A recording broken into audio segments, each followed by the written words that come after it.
자, 얼마 전 어떤 분께서 새로운 사업을 시작하면서 참 힘들다라는 이야기를 하신 적이 있습니다. 저에게 성도가 아니고 제가 개인적으로 아시는 분인데 무엇이 그렇게 힘든가 봤더니 그 일 자체가 불특정 다수를 상대하는 일이기 때문에 신경 쓸 일이 너무나 많다는 것입니다.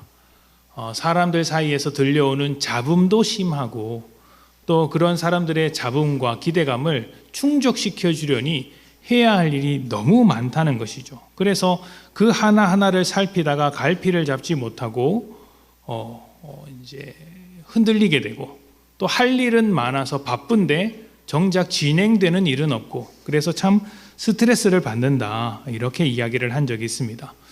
그래서 그분이 이제 고민하다가 어떻게 해야 할까, 어떻게 이 상황을 타개할 수 있을까 고민하다가 먼저 사업을 시작한 분들의 조언을 좀 들었다고 합니다. 그 중에서 꽤 큰 성공을 이룬 사람들을 찾아가서 어떻게 하면 이런 상황을 벗어날 수 있는가, 더 나은 방향으로 나아갈 수 있는가 물었더니 그분들의 조언이 굉장히 이제 좋은 조언들을 받았겠죠. 근데 그 중에서 이제 제가 들었을 때 좀 인상 깊은 이야기가 하나 있었습니다.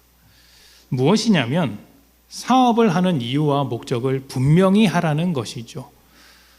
사업을 하는 이유는 당연히 돈을 버는 것이 아니냐 말할 수 있겠지만 그분들은 좀 다르게 이야기를 했습니다. 돈은 따라오는 것이고 돈이 사업의 목적이 되어서는 안 된다. 그러면 흔들린다는 것이죠. 그 전에 그러니까 내가 사업할 때 그 목표의 최대치를 잡으라라고 이야기를 하는 것입니다. 매출이면 매출 아니면 이렇게 사업의 크기라든지 이런 것들에 대한 최대치를 먼저 설정을 하고 그것을 목표로 해서 달려가라라고 이야기를 했습니다. 그렇게 하면 이제 그때부터 필요한 것과 필요하지 않은 것이 구분되고 우선해야 할 것과 나중에 해도 되는 것을 구분할 수 있는 기준을 얻게 된다라고 이야기를 하면서 이제 방향을 잡을 수 있다 이렇게 이야기를 하신 것이죠. 사업적으로 이제 큰 성공을 이루신 분이 하는 말이기 때문에 이제 갓 사업을 시작했던 그분께서 이제 충분히 새겨 들을 만한 그런 이야기라고 할 수 있겠죠. 제가 이것을 인상 깊게 들었던 이유가 무엇이냐면 이러한 원리가 사실은 우리 믿음에도 아주 똑같이 적용될 수 있다는 생각 때문이었습니다. 사업 목표의 최대치를 정하는 것과는 좀 다르겠지만 믿음의 최종적인 목표가 무엇인지를 알면 지금 우리가 현실에서 어떻게 흘러가야 하는지 또 어떠한 방향을 잡아야 하는지 우선해야 될 것과 우선하지 말아야 할 것이 무엇인지 분별할 수 있다는 것이죠. 그런 의미에서 그 사업하시는 분들의 조언을 적용해 볼 수 있다라는 것입니다. 믿음의 최종적인 목표가 무엇일까요? 우선 말씀드릴 수 있는 것은 구원은 아니라는 것입니다. 구원은 우리 믿음의 최종적인 목표가 아닙니다. 구원을 다른 말로 하면 뭐라고 합니까? 거듭났다라고 이야기를 하죠. 거듭났다라고 이야기를 합니다. 거듭났다는 건 중생, 다시 태어났다, 두 번째 태어났다 이런 의미입니다. 인생은 태어나는 것을 목표로 하지 않습니다. 인생은 태어나는 것을 목적으로 삼지 않습니다. 인생의 목적이란 어떤 것입니까? 태어난 이후에 만들어지는 것이죠. 삶의 과정 속에서 여러 가지 것들을 배우고 경험하고 또 수많은 사람들과 관계를 맺으며 실패와 성공이라는 길을 지나 그제서야 도달해야 할 어떤 자리가 바로 인생의 목적이라는 것입니다. 태어나자마자 이 자리를 안고 태어나는 사람은 없습니다. 아무리 부자여도 아무리 높은 지위를 가지고 태어난 금수저라 할지라도 인생의 목적은 태어나는 순간 정해지지 않습니다. 목적은 끝에 있고 태어나는 것은 그 끝을 향해 달려가는 시작에 불과하기 때문에 태어나는 순간 목적을 이루는 사람은 없죠. 태어나는 것이 목적일 수가 없습니다. 그리고 거듭남이라고 하는 우리의 구원도 다시 태어났다고 말하는 우리의 구원도 믿음의 목표를 향해 가는 시작이라고 말할 수 있습니다. 구원이 목표가 아니라 구원으로부터 시작해서 또 다른 목표를 향해 달려간다는 것이죠. 믿음으로 구원을 받는 것이 끝이 아니라는 말씀을 드리고 있는 것입니다. 목표를 향해 전진해야 할 믿음의 여정이 지금 우리에게 남겨져 있고 그것을 달려가야 한다라는 이야기를 드리고 싶은 거예요. 오늘 말씀은 우리가 도착해야 할 믿음의 목표가 어떤 것인지, 그리고 그 과정에서 우리가 붙들어야 할 것이 무엇인지를 가르쳐주는 말씀입니다. 이 말씀을 통해 여러분 삶의 믿음의 목표를 제대로 발견하고 그 목표를 향해 꾸준히 전진하는 복된 성도님들이 되시기를 축복합니다. 자, 오늘은 간단하게 이 말씀을 좀 정리해 보도록 하겠습니다. 이스라엘은 주변 국가의 경쟁으로 크고 작은 전쟁을 자주 겪었습니다. 우리가 잘 아는 애국과도 전쟁을 벌인 적이 있고, 아수르나 바벨론과의 전쟁으로 위기를 겪기도 하다가 나라가 멸망하기도 했죠. 아수르는 북이스라엘을 멸망시켰고 바벨론은 남유다를 멸망시켰습니다. 전쟁 끝에 이런 일이 벌어진 것이죠. 이런 거대한 나라 말고도 또 수많은 나라들이 있습니다. 사울과 다윗이 다스렸던 시대에는 옆에 있던 블레셋이라는 나라가 있었습니다. 이 블레셋은 그 다른 주변 국가와 달리 이 철기 문화를 조금 더 빠르게 받아들이고 접했던 나라입니다. 무기 자체가 달랐습니다. 그들은 철병거, 철 무기를 사용한 반면 이스라엘은 이제 구리로 만든 무기, 구리로 만든 갑옷을 입고 싸웠습니다. 상대가 안 되겠죠. 그래서 이제 블레셋과의 전투에서 굉장히 이제 힘에 겨웠는데 그 전쟁을 하나님의 능력으로 승리한 것이 다윗입니다. 그래서 블레셋이 다윗에 의해 정리되고 다윗이 왕권을 잡게 되는 그런 역사를 가지고 있습니다. 이런 여러 가지 전쟁을 치루어 왔는데 또 다른 이스라엘과 자주 전쟁했던 또 다른 나라가 하나 있는데 오늘 말씀에 나오는 아람이라는 나라입니다. 벤 하닷이라는 왕이 다스리는 나라인데 이 아람 왕이 이스라엘과 전쟁을 벌이는 중에 일어난 일이 오늘 말씀입니다. 자, 구체적인 배경은 이제부터입니다. 아람 왕이 이스라엘을 쳐들어왔을 때 이제 비밀리에 쳐들어왔음에도 불구하고 중요한 길목마다 이스라엘 군대가 가로막고 있었습니다. 두 나라의 군대를 비교하면 이제 아람이 조금 더 강하다고 말할 수 있는데 번번이 중요한 길목을 지키고 있어서 이겨낼 수가 없었던 거예요. 이스라엘까지 사마리아까지 이제 진격하기 위해서 극비리의 작전을 짰음에도 불구하고 그 작전이 너무 쉽게 들통이 나자 아람 왕이 의심하기 시작합니다. 우리 내부에 첩자가 있는 것은 아닌가? 우리 내부에 스파이가 있는 것은 아닌가? 그래서 그 자신의 신하들, 이제 신복들을 불러놓고 이제 묻죠. 너희 중에 누가 이스라엘과 내통을 하느냐? 너희 중에 누가 이스라엘의 스파이 노릇을 하느냐? 이렇게 추궁을 합니다. 1급 보안을 지켜야 할 군사작전이 너무 쉽게 들킨 것을 보면, 그래서 전쟁이 번번이 실패하는 것을 보면 당연히 이런 의심을 할 수밖에 없겠죠. 열왕기하 6장 11절부터 12절입니다. 이러므로 아람 왕의 마음이 불안하여 그 신복들을 불러 이르되 우리 중에 누가 이스라엘 왕과 내통하는 것을 내게 말하지 아니하느냐 하니 그 신복 중에 한 사람이 이르되 우리 주 왕이여 아니로소이다. 오직 이스라엘 선지자 엘리사가 왕이 침실에서 하신 말씀을 이스라엘의 왕에게 고하나이다 하는지라. 아멘. 자, 내부 첩자를 색출을 하려던 이제 아람 왕은 신하들을 통해 놀라운 이야기를 듣게 됩니다. 왕이 침실에서 한 이야기, 그러니까 아주 은밀하게 이제 비밀을 지켜가면서 이야기했던 것들이 그 왕궁에 가까이 살지도 않았던 엘리사를 통해서 다 이렇게 드러나게 되었다라는 것이죠. 그러니까 어떻게 그렇게 된 것일까요? 하나님께서 엘리사를 이제 통해 말씀해 주셨을 수도 있고, 또 엘리사가 현명해서 하나님의 지혜를 얻어서 전황을 보고 있으니 이 길목으로 올 수밖에 없겠다 싶어서 이제 그런 정보를 이스라엘 왕에게 주었을 수도 있겠죠. 분명한 것은 엘리사로 말미암아 아람 왕이 번번이 가로막혔다는 것입니다.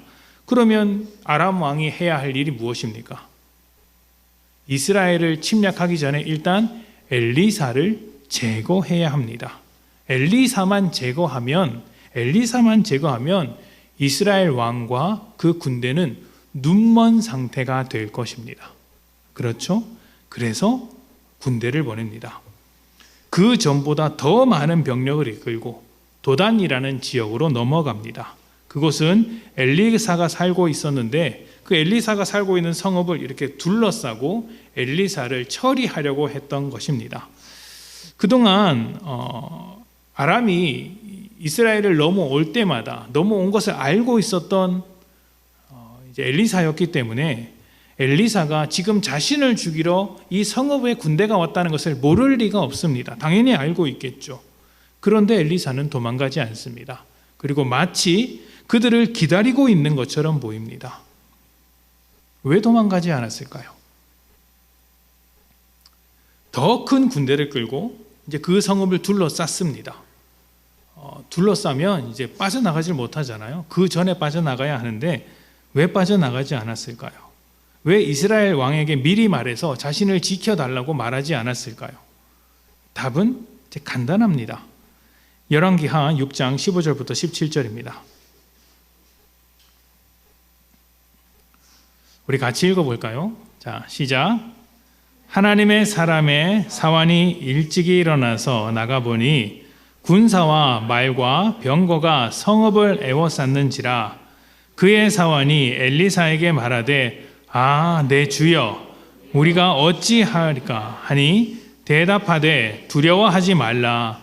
우리와 함께한 자가 그들과 함께한 자보다 많으니라 하고 기도하여 이르되 여호와여 원하건대 그의 눈을 열어서 보게 하옵소서 하니 여호와께서 그 청년의 눈을 여심해 그가 보니 불말과 불병거가 산에 가득하여 엘리사를 둘렀더라.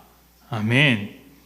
자, 그 성읍을 둘러싼 군대를 본 사환이 두려움에 떨면서 어떻게 해야 합니까? 라고 묻자 엘리사가 두려워하지 말라고 하면서 그를 위해 기도했습니다.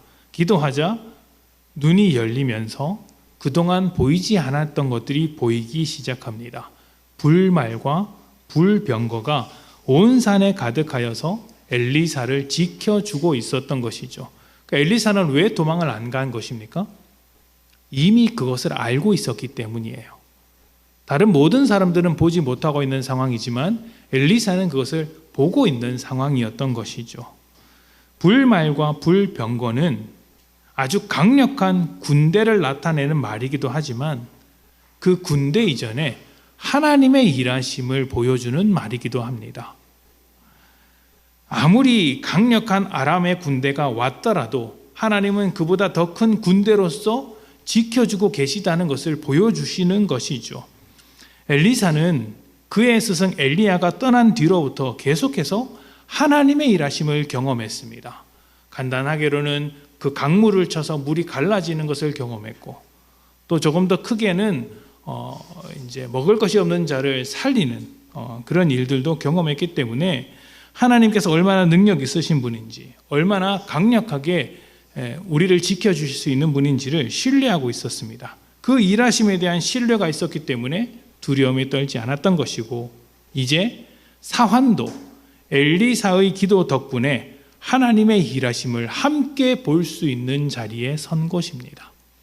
그전에는 하나님의 일하심을 볼 수 없어서 눈앞에 있는 아람 군대 때문에 두려워했다면 불말과 불병거라는 하나님의 일하심을 본 뒤에는 두려워할 필요가 없었던 것이죠.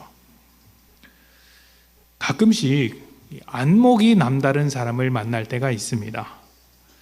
사람을 이제 한 번 딱 보고 그 사람의 어떤 이제 상황을 정확하게 파악하는 안목을 지닌 사람들이 있죠. 또 똑같은 물건을 보더라도 사업적인 안목을 가지고 아이템을 발견해내는 사람들도 있습니다. 이런 사람을 보면 어떻게 그런 생각을 할 수 있을까? 우리가 미처 생각하지 못한 것들을 기가 막히게 찾아내서 하는 것을 보면 감탄하게 됩니다. 남다른 안목을 지닌 사람들이죠. 그런 사람을 보고 있으면 제 개인적으로도 참 이렇게 놀랍습니다. 저는 똑같은 물건을 보고도 저걸 어떻게 삶아 먹을까라는 생각을 하는데, 사업적인 안목을 가진 사람은 그걸 가지고 어떻게 불릴까, 어떻게 남겨 먹을까, 이런 고민을 하죠. 그래서 내가 목사를 하는구나 라는 생각이 좀 듭니다. 이런 특별한 눈을 가진 사람들을 우리가 부러워하는데, 우리는 여기서 믿는 자가 가지고 있는 안목에 대해서도 한번 생각해 보아야 합니다. 믿는 자는 세상과 다른 안목을 지닌 사람들입니다. 그러니까 세상이 갖지 못한 한 가지 하나님의 일하심을 바라볼 수 있는 사람들이죠. 지금 우리에게 벌어지는 일들이 때로는 힘들고 납득되지 않고 괴로운 상황일 수 있습니다. 또 힘든 정도가 아니라 나를 한계까지 밀어붙이는 상황일 수가 있죠. 이럴 때면 우리는 하나님께서 왜 이렇게까지 하셔야 하는가에 대한 의문을 갖게 됩니다. 그러나 믿는 자는 알아야 합니다. 바로 그때가 하나님께 의문을 가짐과 동시에 세상과 다른 우리의 안목이 빛나는 순간이라는 것을 말입니다. 세상은 실패하면 끝입니다만, 우리에게는 십자가를 통해 우리를 구원하신, 또 부활로 역사하시는 하나님이 계십니다. 그러한 하나님의 안목으로 실패를 들여다보는 것이죠. 그렇게 되면 여러분, 실패는 절대로 실패로 끝나지 않습니다. 오히려 실패를 통해 일하시는 하나님, 그리고 그러한 일하심을 통해 우리의 인생이 시시하게 끝나지 않도록 역사하시는 하나님을 만나보게 되는 것이죠. 이 안목은 세상은 절대 가질 수 없는 안목입니다. 야고보서 1장 2절부터 5절까지 말씀을 한번 봅시다. 야고보서 1장 2절부터 5절입니다. 우리 다 같이 봉독하겠습니다. 자, 시작. 내 형제들아, 너희가 여러 가지 시험을 당하거든 온전히 기쁘게 여기라. 이는 너희 믿음의 시련이 인내를 만들어내는 줄 너희가 알미라. 인내를 온전히 이루라. 이는 너희로 온전하고 구비하여 조금 더 부족함이 없게 하려 함이라. 너희 중에 누구든지 지혜가 부족하거든 모든 사람에게 후히 주시고 꾸짖지 아니하시는 하나님께 구하라. 그리하면 주시리라. 아멘. 찾아온 시험이 인내를 만들고 그 인내가 우리를 부족함 없는 성숙한 인간으로 만들어가는 하나님의 재료가 될 수 있다는 것을 아는 것이 지혜입니다. 그래서 2절에 보면 너희가 여러 가지 시험을 당하거든 기쁘게 여기라 라고 말을 하죠. 왜 그렇습니까? 믿음의 시련이 인내를 만들고 그 인내가 온전히 이루어져 결국에는 우리를 온전하고 구비하여 조금 더 부족함이 없게 만들기 때문입니다. 그래서 시험이 오는 순간 우리가 더 단단해지겠구나, 우리가 더 온전해지겠구나. 지금은 힘들지만 이 힘듦으로 끝나지 않는 것은 하나님께서 여전히 일하시고 계시기 때문이구나. 이것을 바라볼 수 있는 안목이 우리에게 있어야 한다는 것이죠. 이렇게 하나님의 재료가 될 수 있다는 것을 아는 것이 안목이고 지혜인 것입니다. 그래서 뭐라고 이야기합니까? 이런 지혜가 부족하거든, 이런 안목이 부족하거든, 어려운 현실 가운데서 원망과 억울함으로 가득하고 하나님의 일하심을 전혀 바라볼 수 없다면 여러 가지 시험이 기쁨이 될 수 있는 지혜를, 하나님의 일하심을 바라볼 수 있는 안목을 달라고 기도하라는 것입니다. 그러면 하나님께서 어떻게 하신다고요? 꾸짖지 않고 후히 주시는 하나님께서 그 지혜와 안목을 주신다고 말씀하십니다. 그리고 엘리야가 바로 그 기도를 사환에게 해준 것입니다. 아람 군대가 찾아온 이 절박한 순간에 우리가 봐야 할 것은 이스라엘 군대의 강력함도 아니고 아람 군대의 크기도 아니다. 하나님의 일하심을 바라보는 것이다. 그것을 볼 수 있도록, 그 눈을 열 수 있도록 기도한 것이죠. 기도는 우리가 세상을 살아갈 때 아주 좋은 무기가 될 수 있지만 반대로 나를 다치게 하는 흉기가 될 수도 있습니다. 하나님의 뜻대로 기도한다면 세상을 이기는 무기가 되지만 자기 뜻을 쫓아 기도하면 그것은 흉기가 된다는 것이죠. 하나님의 자녀를 세상으로 물들게 하는 흉기입니다. 우리가 하는 대부분의 기도는 어떤 것이냐면 하나님의 안목으로 세상을 볼 수 있게 해주십시오 하는 기도와는 조금 다른 것 같아요. 나의 안목대로 움직여주기를 바라면서 기도하는 경우가 많은 것 같습니다. 내가 원하는 대로, 내가 뜻하는 대로 하나님이 해달라는 것이죠. 기도는 그렇게 하면 안 됩니다. 내가 보는 대로, 내 안목대로 이루어지기를 기도하는 것이 아니라 하나님이 보는 대로, 하나님의 안목으로 이루어지는 기도가 되어야 합니다. 그래서 우리가 하나님의 안목을 갖는 것이 먼저입니다. 하나님의 안목을 달라고 기도하는 것이 우선되어야 합니다. 말씀에서 뭐라고 이야기합니까? 먼저 그의 나라와 그의 의를 구하라 말하지 않습니까? 자, 이렇게 기도하며 하나님의 안목을 얻게 된 사람들은 그러면 그 다음에 어떤 목표를 바라보게 될까요? 그래, 하나님의 일하심을 내가 알겠다. 그러면 그 일하심의 끝에는 무엇이 있어야 하는가? 그 목표를 엘리사가 아주 잘 보여줍니다. 열왕기하 6장 20절부터 23절입니다. 20절부터 23절까지 말씀인데요. 제가 봉독하도록 하겠습니다. 사마리아에 들어갈 때에 엘리사가 이르되 여호와여 이 무리의 눈을 열어서 보게 하옵소서 하니 여호와께서 그들의 눈을 여심해 그들이 보니 자기들이 사마리아 가운데 있더라. 이스라엘 왕이 그들을 보고 엘리사에게 이르되 내 아버지여 내가 치리이까 하니 대답하되 치지 마소서. 칼과 활로 잡은 자인들 어찌 치리이까? 떡과 물을 그들 앞에 두어 먹고 마시게 하고 그들을 주인에게로 돌려보내소서 하는지라. 아멘. 죄송합니다. 23절도 있네요. 자, 왕이 위하여 음식을 많이 베풀고 그들이 먹고 마심에 놓아 보내니 그들의 주인에게로 돌아가니라. 이로부터 아람 군세의 부대가 다시는 이스라엘 땅에 들어오지 못하니라. 아멘. 제가 왜 22절에서 다 끊었냐면 22절에서 뭘 설명을 드리려고 하다가 끊었어요. 자, 22절에 보면 대답하되 치지 마소서. 칼과 활로 사로잡은 자인들 어찌 치리이까? 이 말이 무슨 말인가 싶으시죠? 그러니까 쉽게 번역하면 왕이 무기를 들고 잡아온 자들이 아니라 하나님께서 잡아온 사람들 아닙니까? 그러니까 죽일 생각하지 마십시오 라는 겁니다. 그래서 왕이 그 말을 듣고 어떻게 합니까? 먹을 것을 먹여서 돌려보냈습니다. 자, 엘리사가 자기를 둘러싼 아람 군대를 놓고 하나님께 기도했습니다. 그러자 이번에는 그 사환의 눈을 열어주셨던 하나님께서 그 아람 군대의 눈을 닫아버리셨어요. 이것은 실제로 소경이 되어서 앞을 보지 못하는 것일 수도 있겠지만 조금 더 폭넓게 생각하면 무엇입니까? 지금 하나님께서 하시는 일을 이해하지 못하게 만든다라는 것입니다. 하나님께서 무슨 일을 하세요? 그 군대를 끌고 사마리아 그 중간 이스라엘 군대가 머물고 있는 진영 한가운데로 몰고 가시는 거예요. 그런데 자기들이 그 길을 가고 있음에도 모르고 있더라는 것이죠. 그 일을 누가 하고 있습니까? 엘리사가 하고 있는 거예요.